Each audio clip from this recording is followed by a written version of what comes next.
Hello class 10th। आज हम अपने सेकेंड पार्ट पे आ गए हैं, यूरोप में राष्ट्रवाद का उदय। अब अभी तक हमने पढ़ा फ्रांसीसी क्रांति कैसे हुई और फ्रेडरिक सोरियो ने अपने चित्र में क्या दर्शाया था। अब हम आ चुके हैं कि जो यूरोप था उसमें राष्ट्रवाद कैसे निर्माण हुआ। फ्रांस एक जो वहाँ का देश है, वहाँ से एक चिंगारी उभरी और कैसे वो पूरे एक जो यूरोप जो पूरा क्षेत्र है, जो एक महाद्वीप है, वहाँ पर कैसे फैल गई। तो इसके बारे में अब हम बात करते हैं। अगर आप पहले से देखें तो 18वीं सदी के आसपास के एरिया में अगर हम नक्शे को देखते हैं यूरोप की, तो वहाँ पे हमें किसी भी प्रकार के राष्ट्र राज्य नहीं मिलते। राष्ट्र राज्य मतलब ऐसे राज्य जो राष्ट्र हो, है ना, जिनकी बोली, भाषा, संस्कृति, झंडा एक जैसा हो, ऐसा नहीं देखने को मिलता।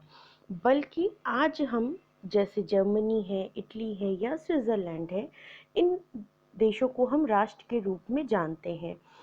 पर 18वीं शताब्दी के आसपास ये जो देश थे, जर्मनी, इटली या स्विट्ज़रलैंड, जिन्हें हम आज राष्ट्र राज्य कहते हैं, ये उस समय राजशाहियों, डचियों और कैंटोनों में बटे हुए थे। इनके जो शासक थे, जो राजा थे, वो स्वायत्त क्षेत्र उनके स्वायत्त क्षेत्र थे, मतलब उनके अपने रिजर्व क्षेत्र थे।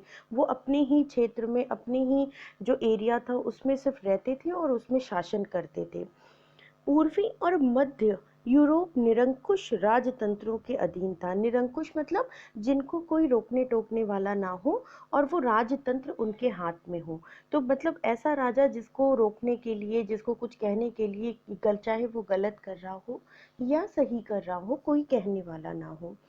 इन इलाकों में तरह तरह के लोग रहते थे। तरह तरह के लोगों से मतलब है कि सबकी संस्कृति अलग थी, सबकी बोली अलग थी, सबके रहने का तरीका अलग था। ये राष्ट्र नहीं थे, बल्कि एक छोटे छोटे छोटे छोटे अलग अलग राज्यों में बटे हुए थे। इनमें से किसी की भी अपनी कोई सामूहिक पहचान या संस्कृति के भागीदारी नहीं थे। अब ये तो बहुत नॉर्मल सी, सामान्य सी बात है कि जब राज्यों में बटे होंगे तो सबकी संस्कृति अलग होगी, सबकी भाषा अलग होगी, और जब वो राष्ट्र बन जाएंगे तो उन सबकी संस्कृति, भाषा एक सामान्यता सबके लिए एक जैसी हो जाएगी। जैसे हमारा भारत जब ये राज्यों में बटा हुआ था, उस समय अगर हम बात करें तो जो पहाड़ी क्षेत्र है वो अलग थे बिल्कुल। जो सामान्यतः राजस्थान है वो अलग था, गुजरात अलग था, हर कोई राज्य में बटा हुआ था। लेकिन जब हमारा राष्ट्रीयकरण हुआ, जब हम एक राष्ट्र बन गए, एक देश बन गए, उसके बाद हमारी संस्कृति, हमारी भाषा, हमारी चीज़ें एक जैसी होने लगी। तो ऐसा ही कुछ 18वीं शताब्दी के मध्य में 18वीं सदी के मध्य में यूरोप में भी देखने को मिल रहा था। अक्सर वे अलग भाषाएं बोलते थे। विभिन्न जातीय समूहों के सदस्य थे। अलग जातीय समूह वहां पर देखने को मिलते थे।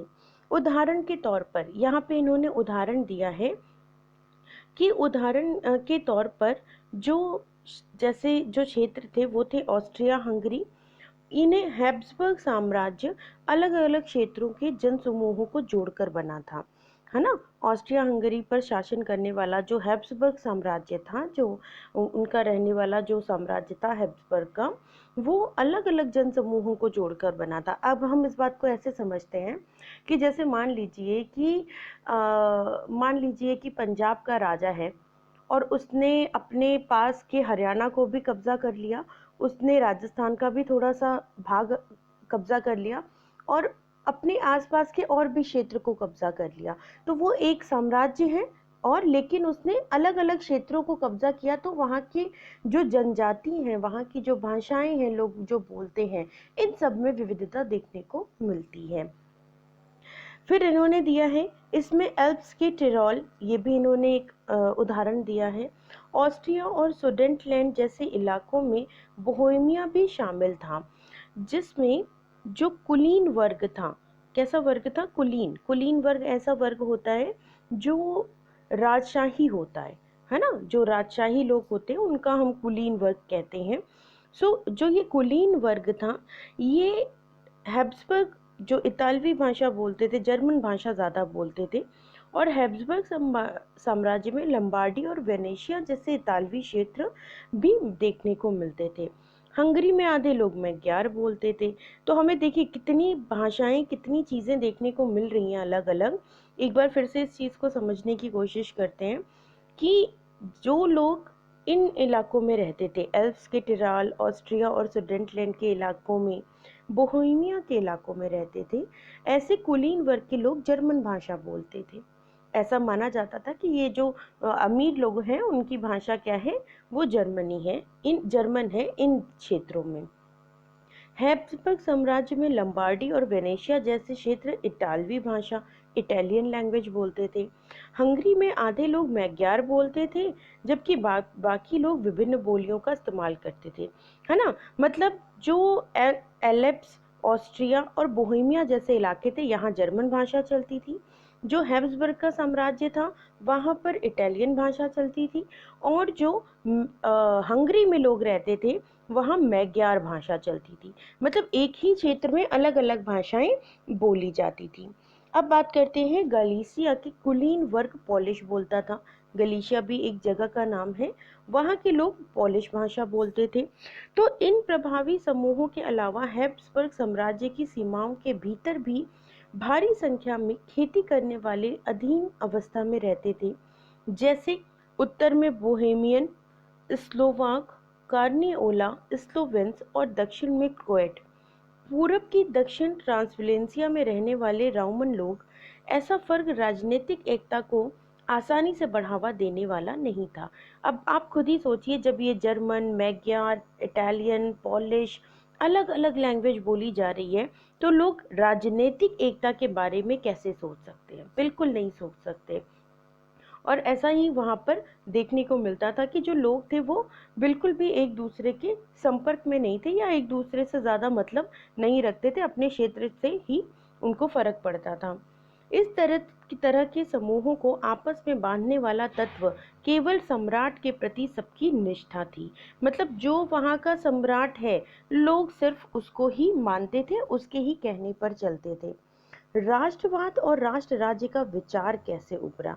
अब ये जो राष्ट्रवाद और राष्ट्र राज्य है, इनका विचार कैसे उभरा, ये हम पढ़ेंगे अगले जो वीडियो है या अगला जो पार्ट है उसमें पढ़ेंगे। लेकिन इससे पहले कुछ महत्वपूर्ण तिथियां हैं जो आपको याद करना बहुत ज़रूरी है। जैसे 1997 में जो नेपोलियन है, उन्होंने इटली पर हमला किया था और नेपोलियन युद्ध की शुरुआत हुई थी। 1814 से 15 तक नेपोलियन का पतन हो गया, वियना शांति करी गई। वियना एक संधि थी, इसके बारे में भी अभी हम आगे पढ़ेंगे कि कैसे नेपोलियन को हराने के बाद जो लोग थे, उन्होंने कैसे अपनी शक्तियों को बांटने के लिए इस संधि का आयोजन किया था। 1821 में यूनानी स्वतंत्रता का संघर्ष हुआ।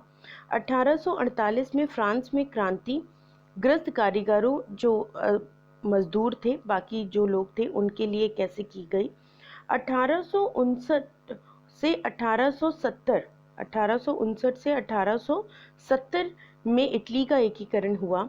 66 से 71 तक जर्मनी का एकीकरण हुआ और 1905 में हैब्सबर्ग और ऑटोमन साम्राज्यों में स्लाव राष्ट्रवाद मजबूत होता गया।